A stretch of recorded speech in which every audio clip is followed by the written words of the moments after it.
إن الحمد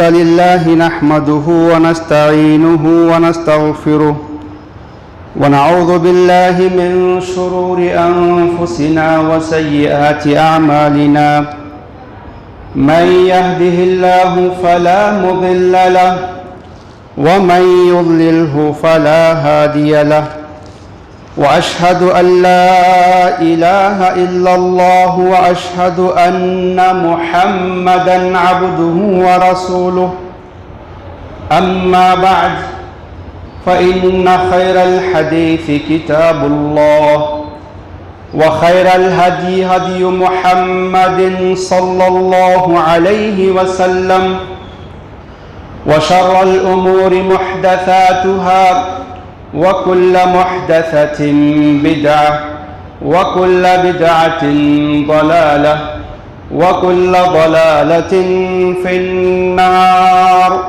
أعوذ بالله السميع العليم من الشيطان الرجيم. بسم الله الرحمن الرحيم. يا أيها الذين آمنوا اتقوا الله حق تقاته ولا تموتن إلا وأنتم مسلمون. يا أيها الناس اتقوا ربكم الذي خلقكم من نفس واحدة وخلق منها زوجها وبث منهما رجالا كثيرا ونساء واتقوا الله الذين تساءلون به والأرحام إن الله كان عليكم رقيبا. يا أيها الذين آمنوا اتقوا الله وقولوا قولا سديدا يصلح لكم أعمالكم ويغفر لكم ذنوبكم ومن يطع الله ورسوله فقد فاز فوزا عظيما.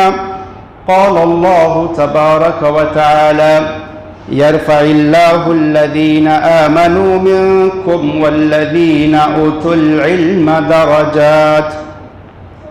وقال تعالى كنتم خير أمة أخرجت للناس تأمرون بالمعروف وتنهون عن المنكر وتؤمنون بالله. ہر قسم کی تعریف، حمد و ثنا، بڑائی، کبریائی اللہ عز و جل کے لیے لائق و زیبا و سزاوار ہے، جو اس عظیم الشان کائنات کا تنہا خالق، مالک اور پالنہار ہے، جس پروردگار عالم نے ہم تمام کو اشرف المخلوقات یعنی انسان بنا کر پیدا کیا، جس نے ہم تمام کو اپنے فضل و کرم سے مسلمان بنایا، ہم کو ایمان کی دولت سے مالا مال فرمایا، مسلمانوں میں ہمیں توحید خالص کو سمجھنے والا، کتاب و سنت اور سلف صالحین کے منہج کو اپنانے والا مسلمان بنایا، اور ان مسلمانوں میں بھی اللہ نے ہمیں فریض جمعہ کو ادا کرنے کے لیے وقت پر اپنے گھر میں حاضر ہونے کی توفیق بخشی ہے۔ اللہ کی جتنی بھی تعریف، بڑائی، کبریائی بیان کی جائے کم ہے۔ الحمدللہ رب العالمین۔ بے حد و حساب و اسلام ہم تمام کے آخری نبی تاجدار مدینہ محمد عربی صلی اللہ علیہ وسلم کی ذات گرامی پر، جن کو اللہ نے اپنا آخری نبی اور رسول بنا کر بھیجا، جن کی تعلیمات ساری انسانیت کے لیے نجات کا ذریعہ ہے، جن کی تعلیمات ساری انسانیت کے لیے کامیابی، دنیاوی کامیابی اور اخروی کامیابی کی ضمانت ہے، جن کی تعلیمات ہر ملک میں، ہر علاقے میں، ہر زمانے میں امن و سکون اور ترقی کی ضامن ہیں۔ اس نبی پر ہمیں بار بار درود پڑھنا چاہیے، بالخصوص جمعہ کے دن کثرت سے درود کا اہتمام کرنا چاہیے صلی اللہ علیہ وآلہ وسلم۔ مختصر حمد و ثنا کے بعد محترم حضرات، آج کا خطبہ جمعہ جس موضوع پر ہوگا آپ نے دیکھا سنا ہوگا، موضوع ہے